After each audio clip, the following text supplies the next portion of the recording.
Howdy, howdy, y'all. Happy Friday. Welcome to Some Antics. I'm Ben Myers, and Some Antics is a weekly stream where I bring guests from around the web development and web design industries I bring them onto the show to teach me something about building great user experiences for the web in a hands-on way, with a focus on accessibility and core web technologies. Today, we are rejoined on the stream by the one and only Lindsay Wardell. Lindsay, welcome back. Hey, thanks for having me back. I'm we've I'm thrilled to do this. We've been talking about this for months. It's a sequel of sorts because a few months ago, actually back in like January, we you came on and you taught me Elm, but specifically it was like the syntax of Elm. We didn't get into like making fully fledged things. I'm gonna put a link to our last stream in here. Y'all should go check that out. But yeah, we didn't get to like much more than like we can iterate over a list now and we can put some basic HTML on the page. So I'm super excited to have you back and to be diving more thoroughly into Elm today. And what's new in the Elm world in the 6 months since I'm sure like 6 months is a long time. I'm sure so much has happened. Oh yeah. And I mean, if you're familiar with the JavaScript ecosystem where there's this constant churn and new frameworks, Elm is the exact opposite. Nothing really has changed. Cool. And that's actually one of the selling points of Elm. Things stay the same. The current version of Elm is 0.19, and it came out in 2019. So the version of Helm that you start writing today, you're going to keep writing it for years to come. Nothing really is coming in the near future, which is one of the benefits, the stability that that provides. Absolutely. Um yeah, so we're I guess, do you want to kind of walk us through some of the goals that you've got for today? Like, what can we expect to build today?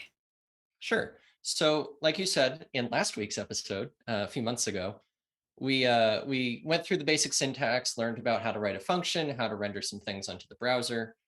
Today, we're going to build a full to-do app. It's not going to write anywhere. We're just keeping it in browser.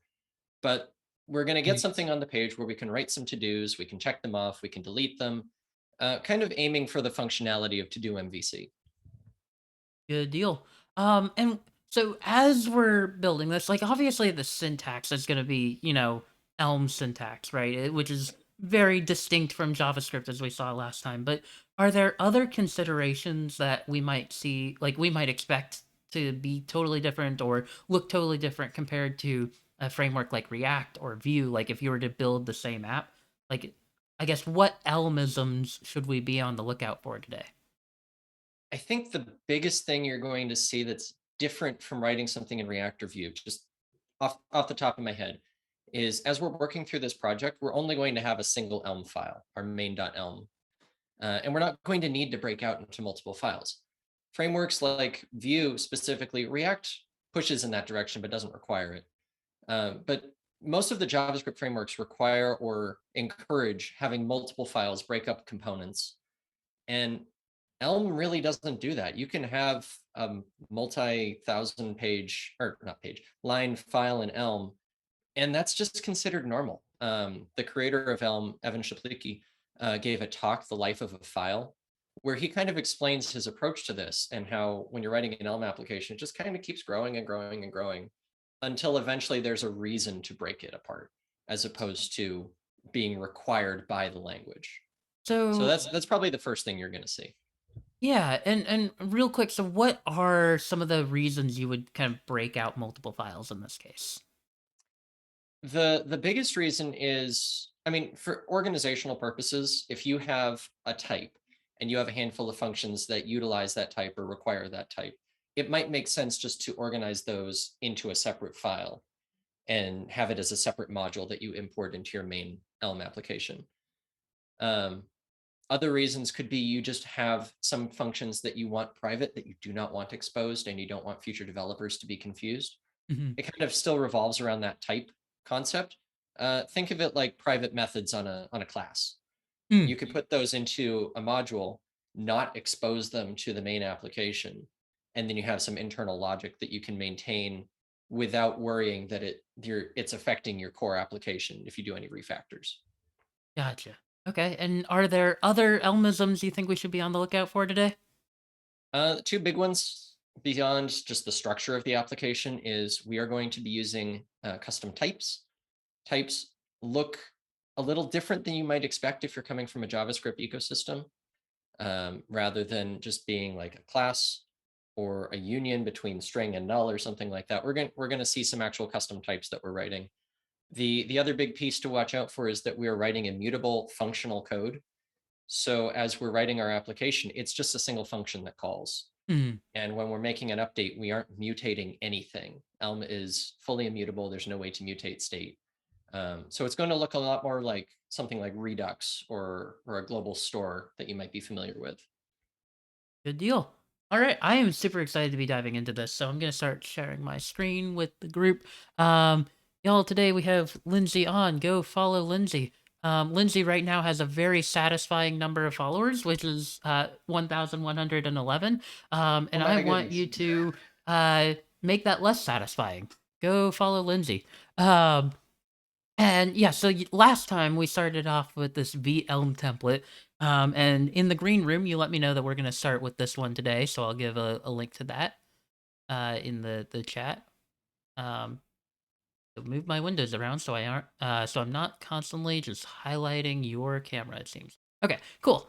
All right. And as you're setting this up, just to highlight for anyone interested, as of today, I am still using Vite 2.0 or 2.9, I should say, in the template. The plugin for Elm does not currently work with Vite Hmm, 3. So there is a PR in place. It's as soon as that's ready, I'll be upgrading it to Vite 3 as well. good deal. And I'm just gonna call this Elm to do app, and we'll make it public. And that's already given us a repo link that I will go ahead and share again. Lots of links to share today. Cool. All the links. Right. Now, quickly, this cloned.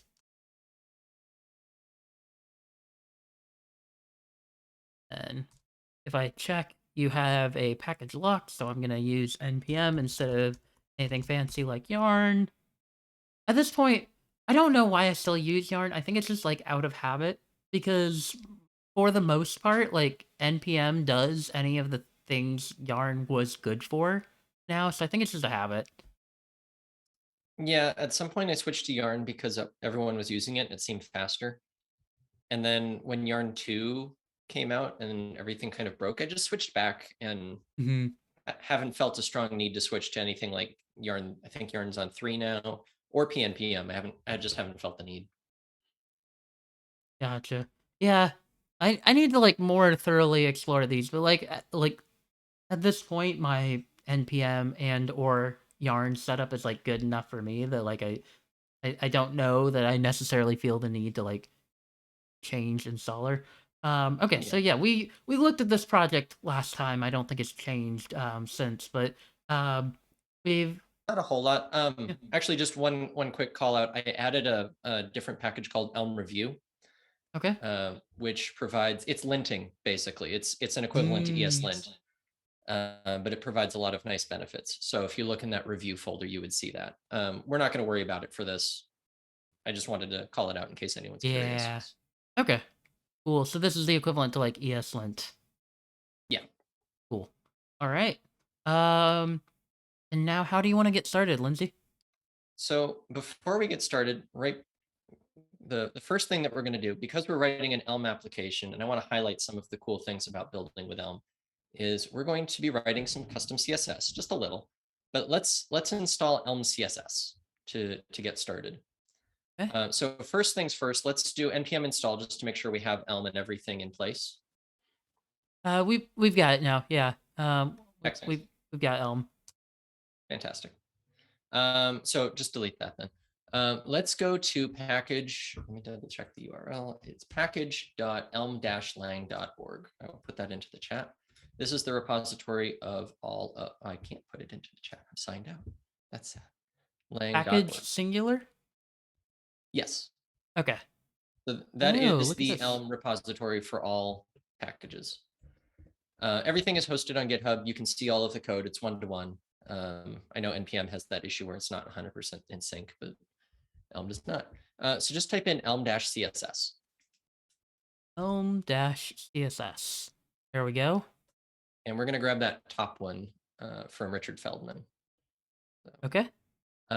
So if you're looking at an Elm package, this is what the documentation typically looks like.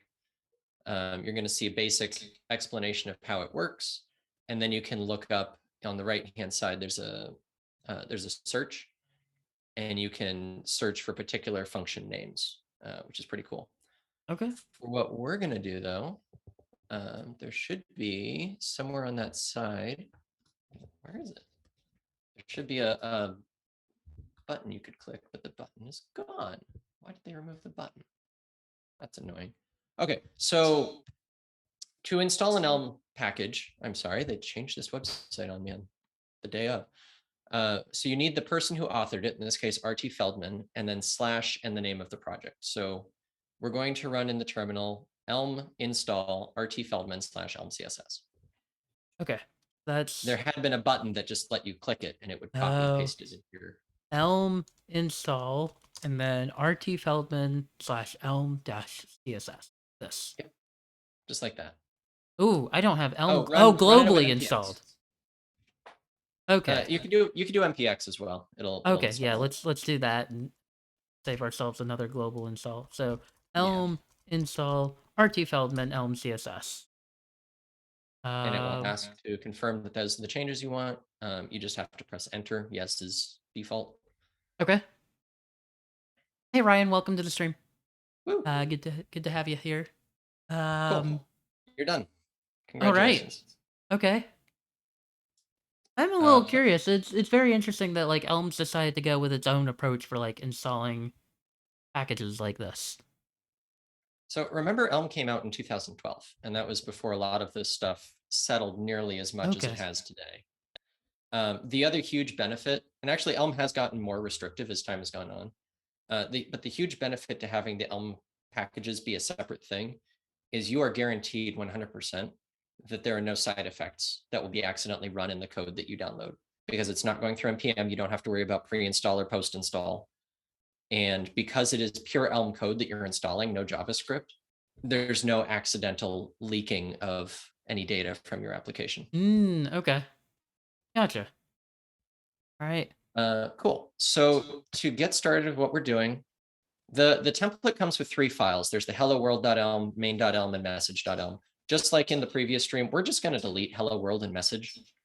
Those exist more as demos of how cool hot module reload is. It's not something that's super common in Elm templates. So we don't need them though for doing what we're going to do. Let's also remove the imports. So on line 4 and line 7, we're importing hello world and importing message. Let's just delete those. Got it. Yeah. And then let's, for now, replace message with our own type. So we're going to write our own type here. So just add a couple lines and type the word type, and then capital M, MSG, equals, and for now, let's just say no op, capital N, O, capital OP. Okay. Just so we're declaring message exists and we don't expect it to do anything at the moment. Gotcha. To clean up the rest of this application, let's delete. In update, we have, we're doing a case statement. Case is the equivalent of switch. And we're casing on message. It can only be at the time increment and decrement. We don't want to do anything. So let's just do case message of no op. Okay, and so how's that going to look? Just delete all of that code first, and then write no op, and then an arrow, and return model. Just type the word model. Okay. Cool. The other thing is on line 25, we need to delete hello world because we no longer have a function with that. So we can just delete the entirety of line 25. Yeah. Okay.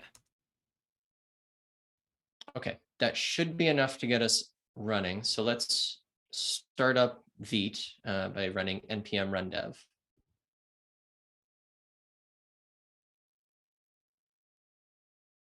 All right.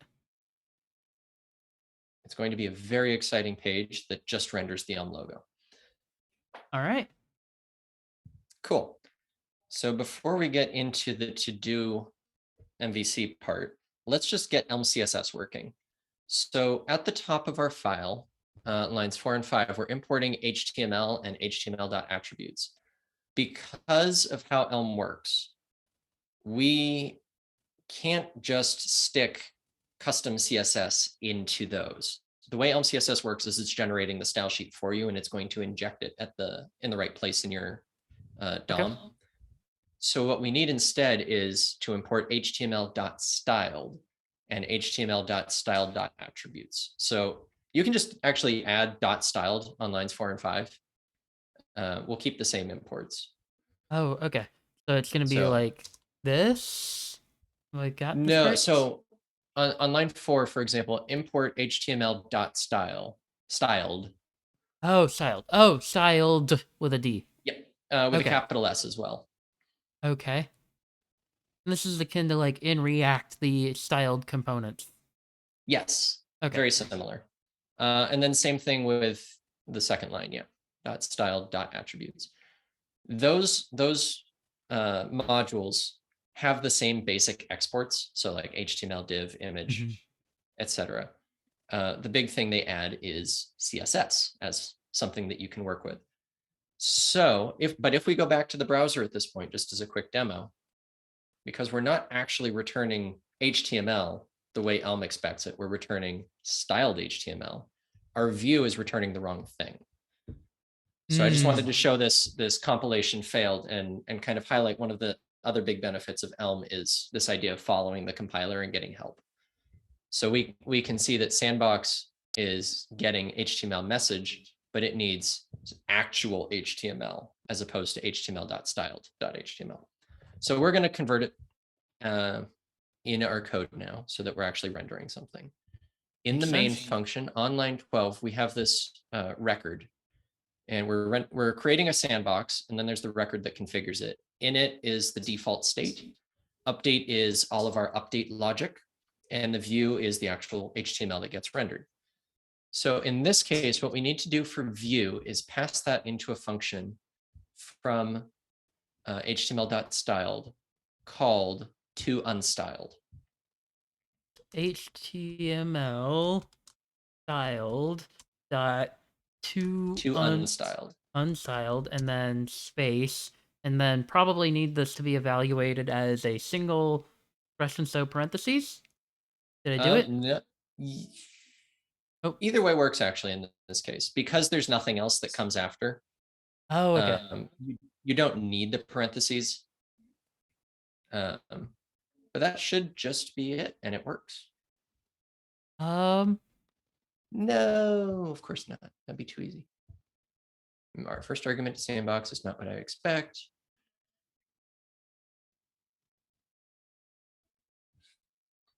First argument to You unstyled no, is not what I expect. that's So it's right. We're not yeah. passing in our model anymore. Okay, so let's go back to our code. I made a small mistake. My apologies. I'm going to teach you a different syntax that we can use here. Okay. So delete the word view, just in our function call, yeah. And move your cursor to the beginning of where we said HTML.styled to unstyled. Type the word view. And then do 2 right angle brackets. So what we're doing here is called composition. And basically, view is expecting an argument of integer in this case, our model. It gets passed to view, and then the result of that is getting passed to unstyled. Okay. So now if we go back to the browser after we save, everything should be fine. Gotcha. There we go. So now we are using styled CSS, or elm-styled CSS, whatever the right way to say that is. Cool. So let's get to work on our to-do app itself. The first thing that we're going to want to do is actually have some global state, a model that we can work with. So let's create a type alias just at the top of our file somewhere. Yeah, right there. and we're just going to say type alias model with a capital M Okay. equals, and for now, let's just do an empty record just to demonstrate. So type alias is kind of like what you would expect a type or an interface to be in TypeScript. It isn't literally the thing. Like you can't do a type check and confirm that it's model as opposed to something else that looks or resembles this shape. But for our purposes, this is exactly what we need. Okay. So now let's just weave in the model instead of the integer that we've been using as our state so far. So in the main function, we're also using type signatures here. So just to get an idea, we're going to have to update a little bit of type signatures. So in main on line 10, we have a program that has those two parentheses, which is unit in Elm, and then an integer and a message. We already have our message type, but integer is our state. So let's change int to model. Okay. And at this point, if we were to look at the Elm compiler, it will complain very loudly at us because we're setting in the init function a 0 instead of an empty record. Oh, okay. Gotcha. Oh, and the reason it was a number is because originally this page was a counter, and so the only state you needed was an integer that could be incremented or decremented. Okay. Exactly. Got it. So now we're just weaving in the new type. So let's do Mhm. init equals just 2 curly brackets. And then in update, we have message number. So let's replace number in those spots with model. Right. This is making sense. So we're saying we're taking we're receiving a message which would be like in Redux land, this is an action or an action type Yes. rather. And then the current state and it returns a new state, right? Yes, that's exactly it. And then in our view function, we have one more int that we need to update to model. Okay. Line 21. Cool. So at this point, everything should be fine. Yes. Excellent. So I think the first thing we need to do is let's add an input so we can create the new to do that we're going to create. We'll have the container for it to go to after. Okay. So in our type alias model, well, model is all of our state. So that's another thing to keep in mind if you're coming from a JavaScript ecosystem, especially something like Vue. React, I feel like this is a little more common where you have a Redux store at the helm, as it were. Mhm. But all of our state is at this highest global level, and then we just pass it down as needed into certain functions. So we're just going to be working in here, and let's just add, I don't know, for a record, we could say new to do, which would be a string. Okay. New to do. And this is equals. Then it's double Actually, quotes. because this is just the type signature, it would be a colon instead of equals, and Oh, I we're gotcha. declaring its type. Oh, right. Okay, I see. And you're going to want to do an uppercase string on that.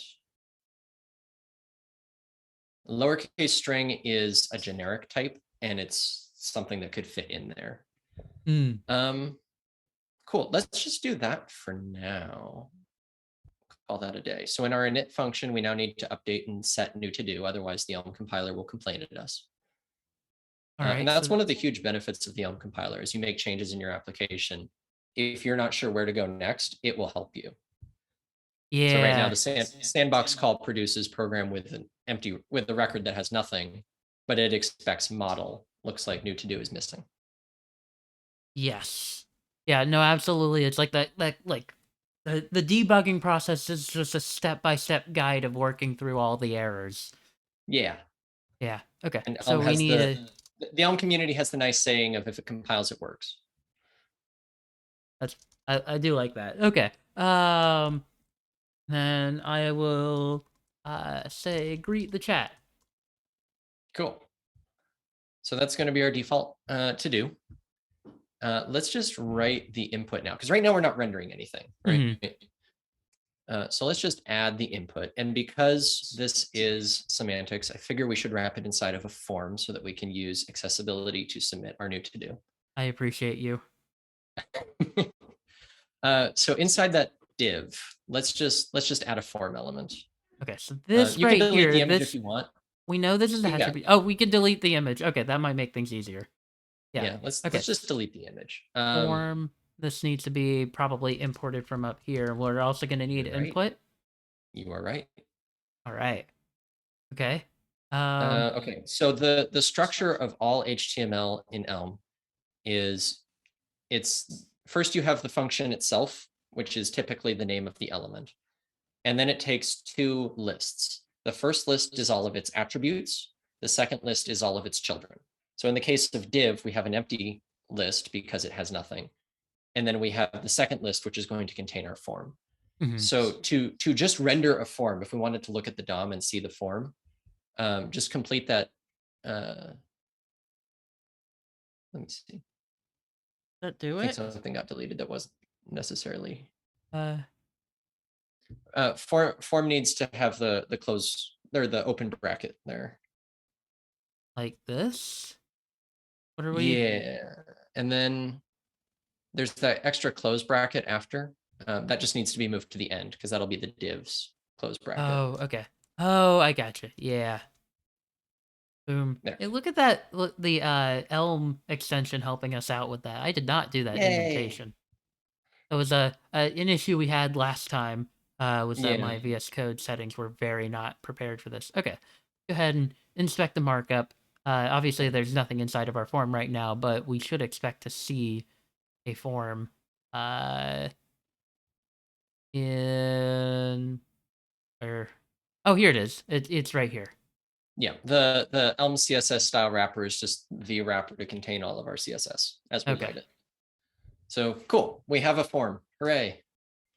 add an input. So it won't be in here because these are attributes, but Correct. it will be in here. Yes. Gonna let the editor just help me out here. Okay, so this is gonna be input. This Yep. needs its own empty list of attributes for now. Empty list of children. Oh, it's Yes. interesting. The editor has given up on me. Okay, let me try just for now. It's probably that lone bracket at the start of the line. Yeah. Let's do it. Did I do it? Okay, there we go. Where's Hey, we've got an input. DevTools? There we go. It's there. Sweet. Happy little input. So let's render some value into it. Yeah. Okay. So that's going to be an attribute, right? It So is an attribute. is it can I do this and then would it be model dot new to do? Almost. So Almost. value is itself a function. So value just takes a string and returns an attribute. So you don't need the Oh, equals. okay.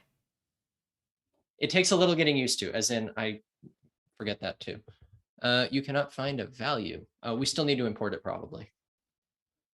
Okay, so that's we're importing And it one thing we can from do here just to make life easy, it's going to be in attributes, yeah. One thing we can do here to make life easier is instead of all of this stuff that we're writing inside of the parentheses, we can just expose everything in a module by doing dot yeah. dot. So Okay. instead of exposing everything, we can just expose in parentheses dot dot. Gotcha. Okay. Yeah, that'll definitely make things easier. All right. Yeah. And then we don't have to think about it nearly as much. Yeah. Okay. Cool. Name of form is ambiguous. Oh, Oh, that's right. Because okay. HTML and attributes have form. So in Yes. this case, for rendering our HTML, we do need to say html.styled.form.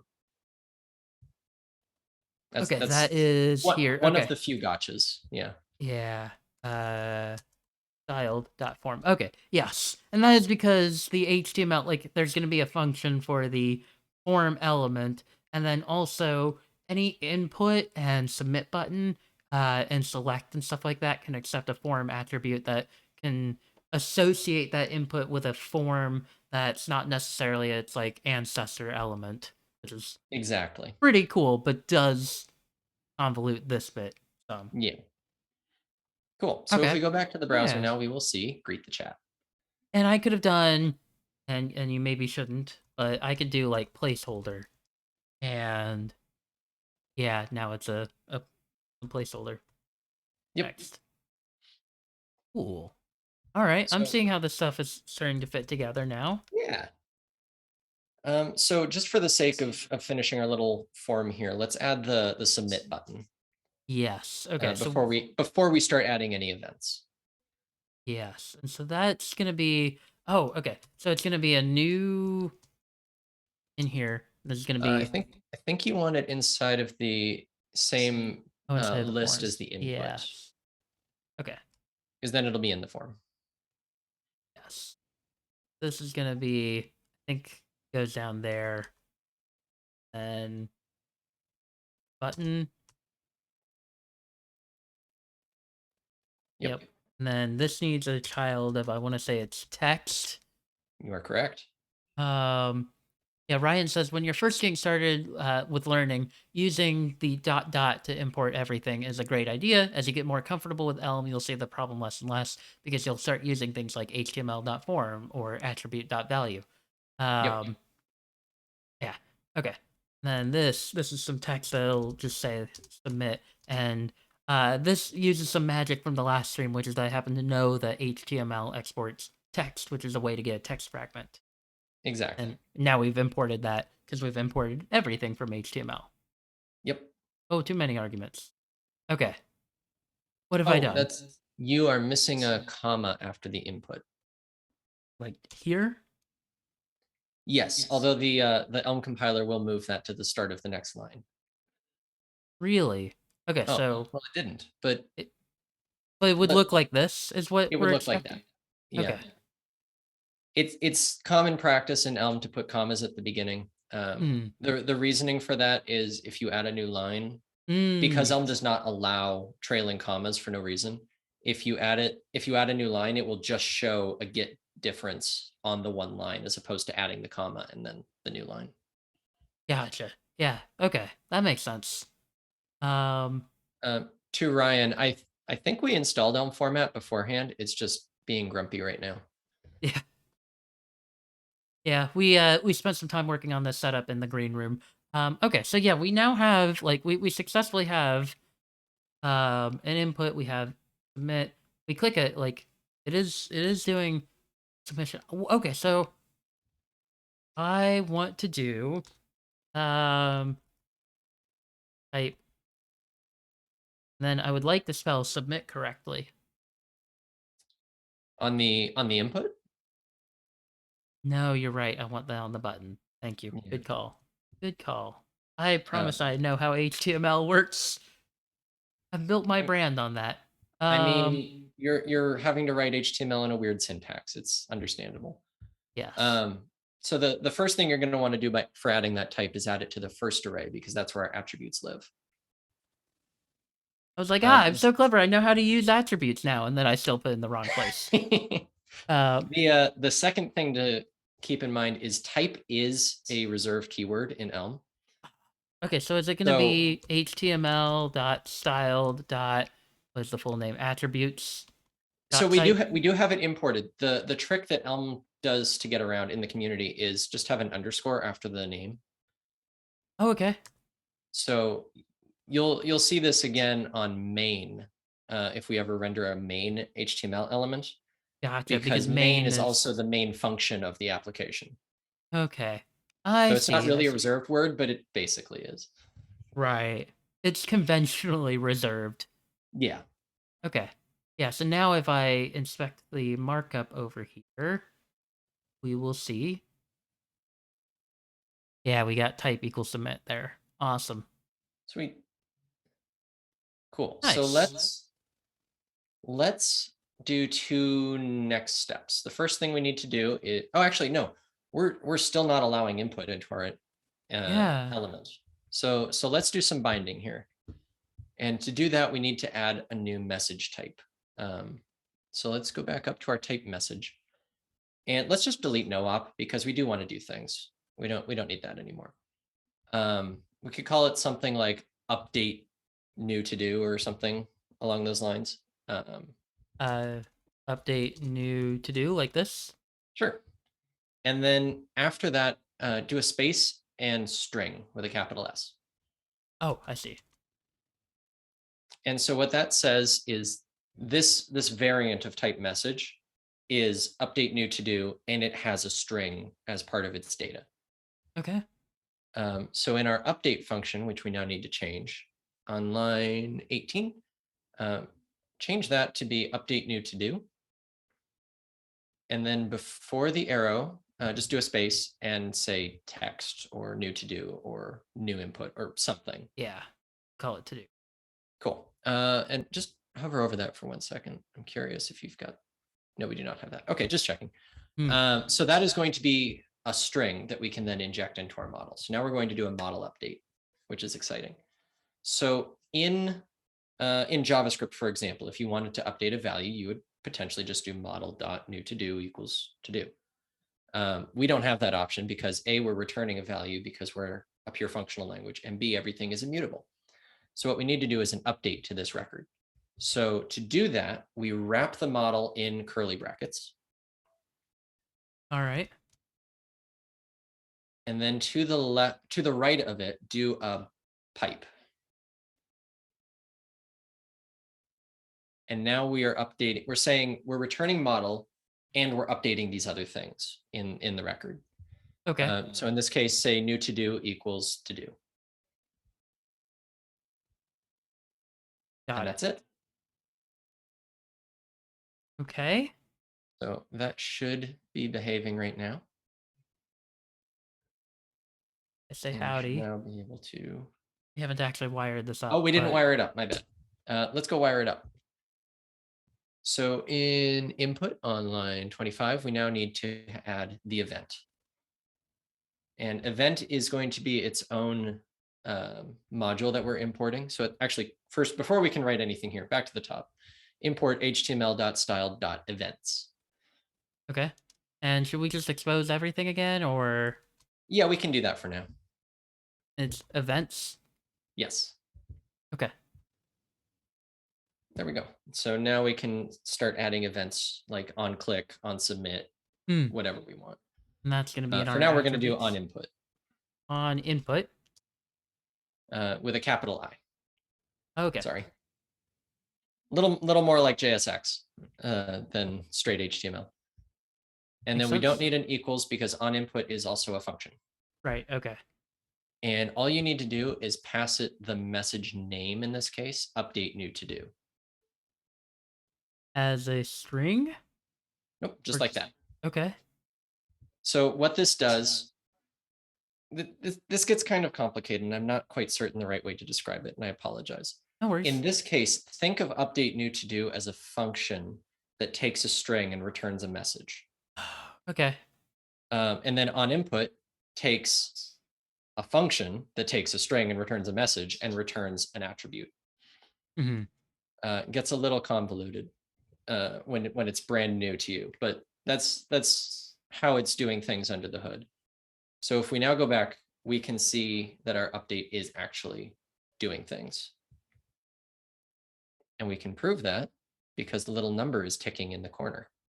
Oh, right. Okay. Yeah. So it starts off 0. We saw this last time. This is a lot like the Redux dev tools, but just Yeah. like built in.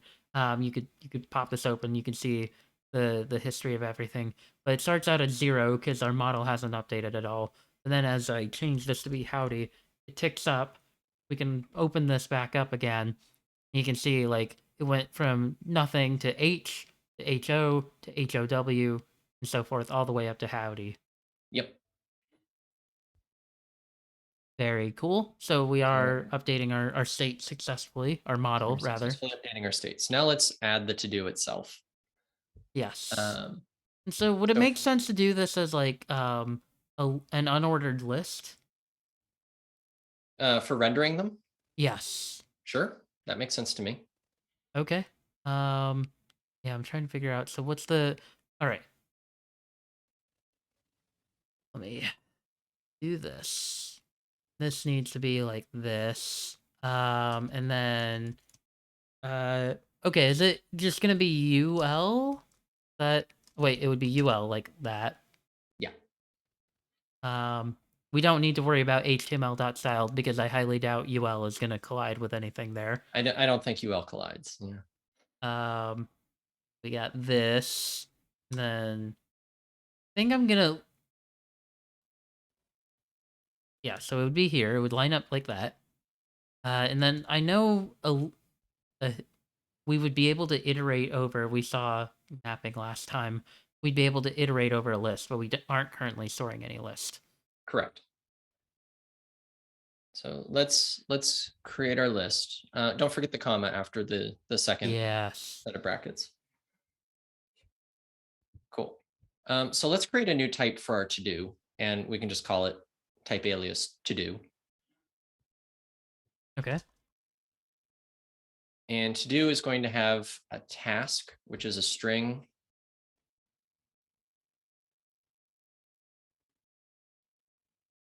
And whether it's completed. So just a Boolean flag of is completed or something. In this case, Elm uses just bool. It doesn't spell out the full Boolean. Okay. Cool. So we've got our alias of to do. Now let's add that to our model. So on the line above, just throw a comma after the string, and we can say to do's is a list of to do. Okay, and how do I mark that up? Is it Just like, write the word list and then space and to do. Just okay? like that. So we've now declared that model has a new to do of string and to do's, which is a list of to do. We then need to update there. Yep. That's just going to be an empty array. Sure. All right. Cool. So now let's add a message so that we can actually submit and save that to our list of to-dos. Okay. So this is going to be down here. We'll add a new message, right? Do I need to do a comma first? We don't in this case because we're doing a case statement and it works on indentation. Okay. But we do need to add a different variant to our message on line 8.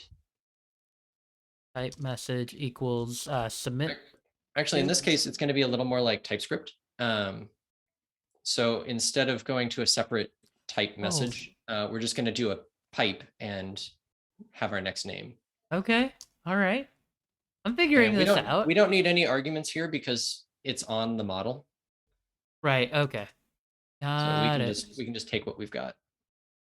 Then this is going to be submit to do, and it doesn't need any arguments. So we'll just do a skinny arrow there, small Yep. arrow. And then it'll be model, and then it'll be, what did we call it? We called it to-dos equals, and now I want to concatenate the to-do onto the end, right? Yeah. So in this case, what we'll do is just add 2 lists together, basically. Okay, so it'll be like to-dos plus empty, well, not empty array, but then we'll put our little record in here. Yeah. Will be, and there are other ways as you're doing this. This is the way we're going to do it, but there are other ways to do this, like list.concat. But this is sufficient. right. Would it Model be dot. model.new to do? Yep. And completed false. Cool. Okay. The last piece is you said to do's equals to do. So we need to say model.todos on the right hand side of the equals. Gotcha. Yes. Cool. And then we can choose if we want to reset new to do to an empty string as well. Oh yeah, let's go ahead and do that. So that's comma, and then new to do equals empty string. Perfect. That. And does it evaluate in the order it's provided here? Not sure what you mean, actually. Well, because we're using new to do. Oh, but it's all immutable, so it'll return a new thing, so it doesn't matter. We can use model.new to do safely. Cool. Yeah. Exactly. Mutability for the win. One last change, because Elm has different symbols for math addition versus concatenation. we need 2 pluses. Right. Okay. And that's it. Awesome. And then so here, this we would oh wait, actually it's a You can just do form. it on the form. Yeah, and so it would be on submit Yep. equals. No um, equals, it's a function. Yes, okay. I have, again, I have to correct myself a lot too, even today. And the other difference is submit capital S. Yes. And that's it. You should Okay. now be able to submit a to-do. Ooh, Oh no, it doesn't what like us. happened here? Okay, let's figure this out. Uh I just saw a field name, so I was expecting to see an equal sign next. Where is it? Okay. Oh, we should probably wrap our concatenation in parentheses just to be safe. Okay. Yeah. So then take this. One more. Oh, go. Yeah, Parenthesesify that. Then that doesn't seem to have done it.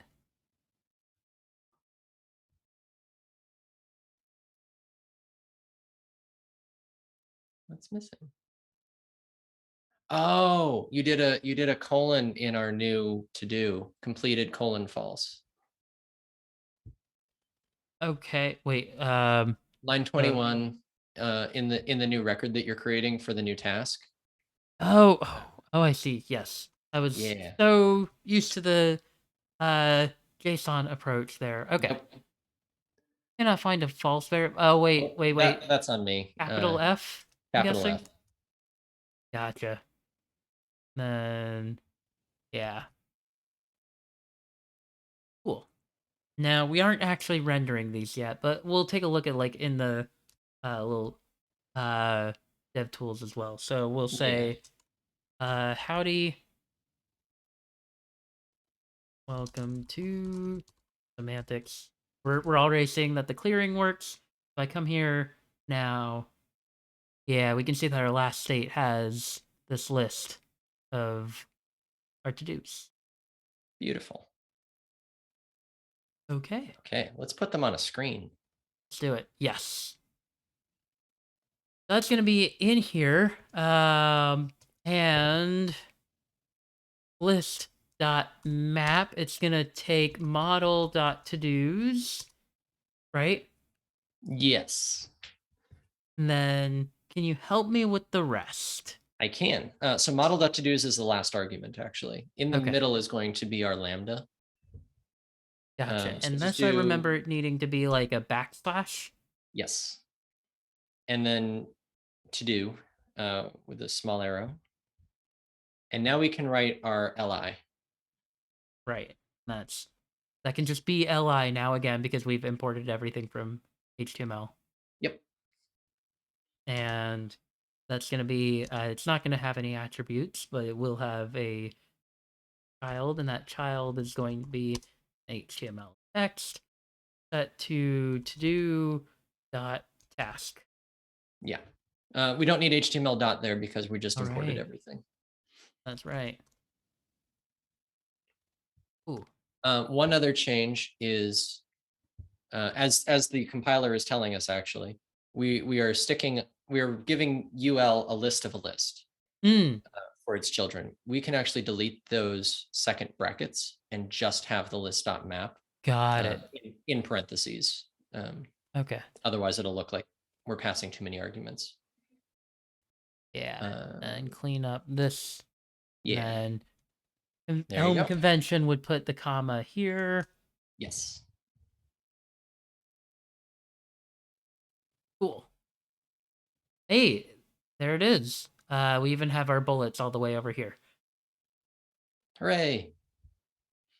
Right. Now, I see that we're approaching the hour mark, so let's just throw in some elm-css real quick before we keep going. Yeah. Since we spent that time putting it in. So in our div, let's just make it smaller so we're not extending across the entire screen. Yeah, okay, so we could set like the max width to 40 characters or something like that would be good. Something like that. Yeah. Okay. So the first thing we need to do is there is an attribute we're adding called CSS. Okay. So just type in CSS and brackets, Square brackets. square brackets. Yep. And let's just validate that that compiled because we're doing something Looks like on we're screen. good. Cool. Just making sure. Okay. So now what we need to do is import at the top of our file, import CSS. Just okay. Import CSS like that. Just like that. Yep. And in Cool. this case, I don't like to expose everything in CSS. I really like having CSS dot whatever my attributes are. Oh no, not even exposing anything. I just what you can do is just like you were Oh, doing with HTML.text. I just like doing CSS dot max width, okay. CSS whatever. And this is all going to be camel case, right? I'll Yes. doing this in JSX. Okay. Yep. And this will be no, wait, it's a function. It's a function, and it's going to not be a string that it takes. It elm-css is nice because it actually enforces typesafe CSS as well. Oh, okay. Yeah, so I couldn't So just what go what in we're and going to say like, do oh, it's a color or anything like that. Okay. exactly. So in That this is case, delete that, put in some parentheses because we're going to need to wrap it anyway. And then do css.ch. I think it's just ch. We'll find out. And then 40. all right. And if that worked properly, we should be compiling and it should, Hey. there you go. So now you have Nice. typesafe CSS saying that the max width is 40 characters, which I think is pretty cool. Yeah, I mean, it's wild to even think about like CSS in the sense of like, oh, I've just written type safe code, you know? Yeah, Like we don't usually talk about type safety in CSS, even though like the CSS engine under the hood has all of that type safety. Like it's never brought to the forefront of like the dev tooling. right. And so, for example, where we did characters, css.ch, you could replace that with pixel or percent or Mhm. rem or whatever unit you prefer. Yeah, And internally, Elm CSS is validating the type of that. So you're not passing something invalid. It also but has a nice it's helper when you want to reduce something to zero. It's just CSS dot zero, the word. Uh, okay. Yeah, so I could have done. I'll revert this like immediately, but CSS yeah. 0 like that. CSS max width, CSS zero. Oh right, yes, okay, But yes. like that. Yep. And that would Cool. just smush the whole thing. Right, which I don't think is gonna work because oh well, yeah, okay, it just like basically took the minimum width it could take. Yeah. But yeah, okay. Do you think we could speed run removing list items that have been completed, or no? It's totally fine if no. I think we can. Give me 1 second just to validate a thing. Because I want to make sure how we're going to be removing things.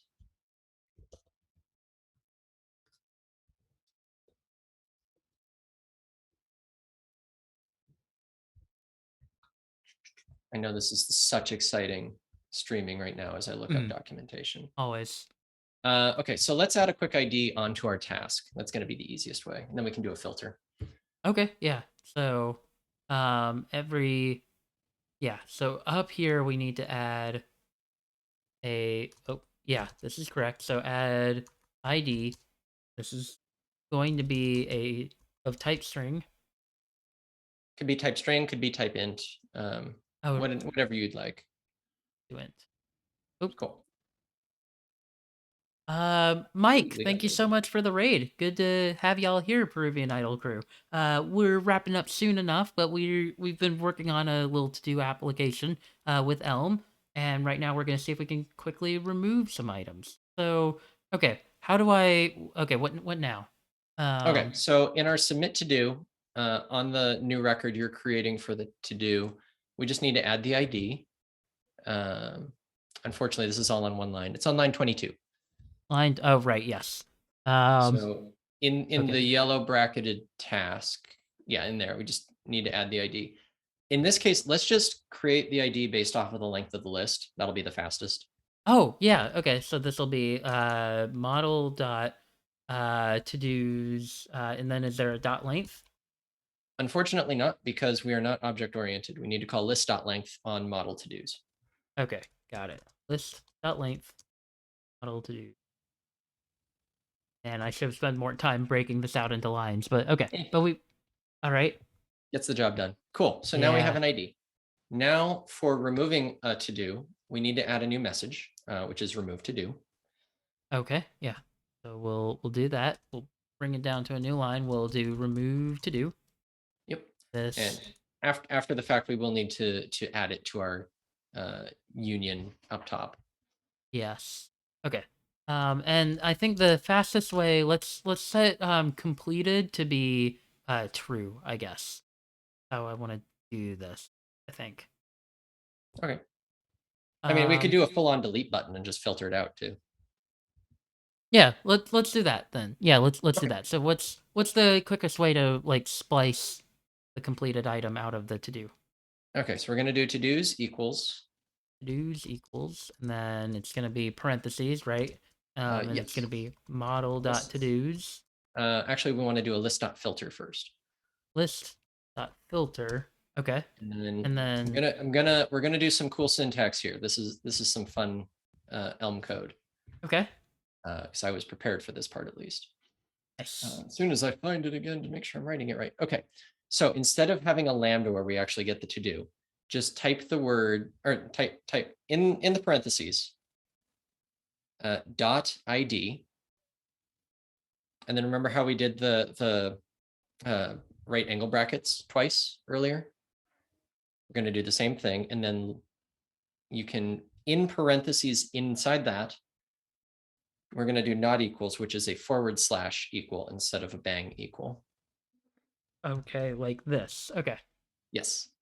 Outside of parenthesis. Okay. And then we're going to need a to-do ID. So let's just say ID for now. We're going to need to add that as an argument to remove to-do. Got it. That's it. So yes, after that, just add an ID. Okay. And then in our type message on line 9.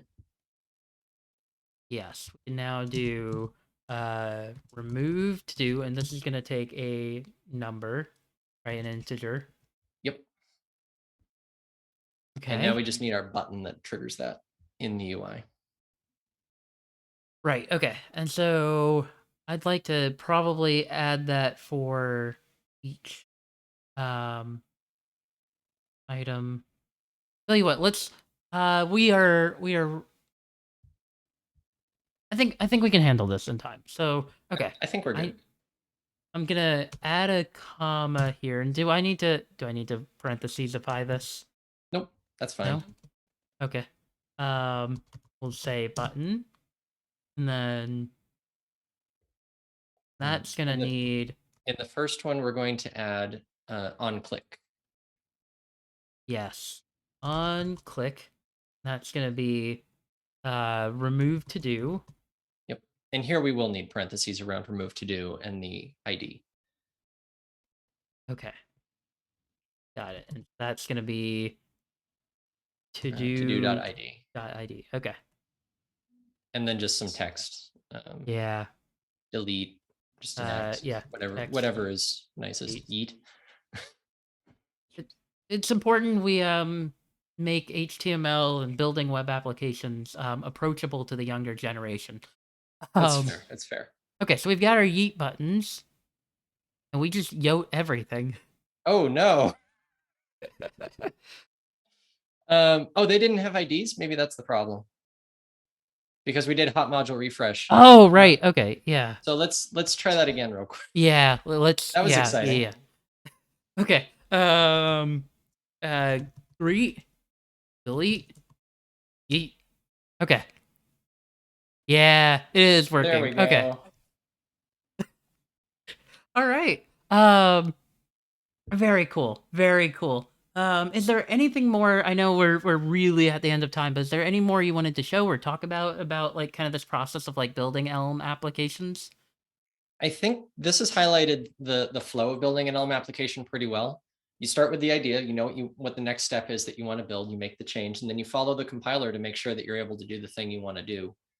And in general, except when HOM module reload gets in the way, when it compiles, it works. Nice. That's Um, super exciting. so maybe I'll come back for a part 3 where we finish up this to do MVC and have all the functionality.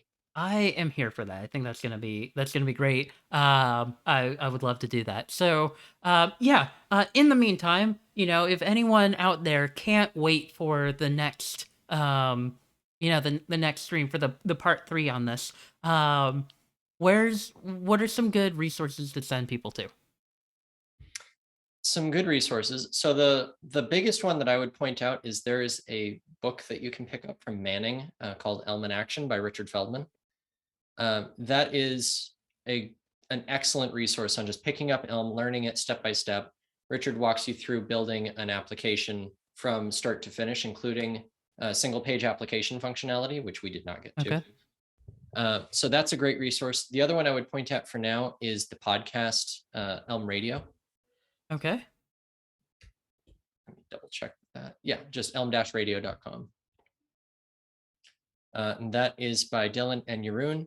They are both very prolific Elm developers. Dylan has worked on Elm GraphQL and is working on Elm Pages, which is very similar to what Remix is doing right now. Elm Pages 3 is going to have the same kind of server-side get and post functionality, but all written in Elm, which is exciting. Okay. And Jeroen is the developer of Elm Review. Nice. So Awesome. those are both excellent resources to go to. Thank you so And much. there's And always the Elm Slack as well. If you yeah, go onto the Elm site, you can find the invite there. yeah, it looks like, yep. Yeah. All right, cool. I will put this in here. Ryan, thank you so much for being here and for your feedback in the chat. Maybe we gotta get Ryan on at some point too. I know Yeah. Ryan does Elm stuff as well. I think he's Ryan. You stream, don't you? You're a streamer. Let me shout you out. Uh, Look at that, game development in Elmland. And then, Lindsay, I know it's been a while since you streamed, but we were talking ahead of time that, like, you were looking to start streaming soon. And so I will shout out your Twitch as well so that people can kind of preliminarily follow you for when your next streams come up. And then, yeah, y'all go follow Lindsay on Twitter as well. Let her know how much you loved the stream.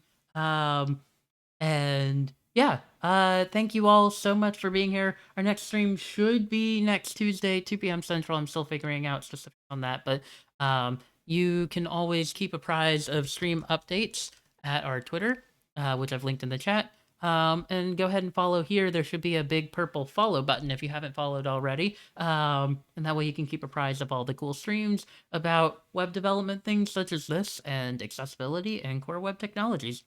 Stick around, chat. We are going to find someone to raid. In the meantime, thank you so much for being here, all of y'all, and thank you again for returning to the stream, Lindsay. It's been super great having you, and I'm excited for part 3. I'm excited as well. Looking forward to it. Bye, y'all.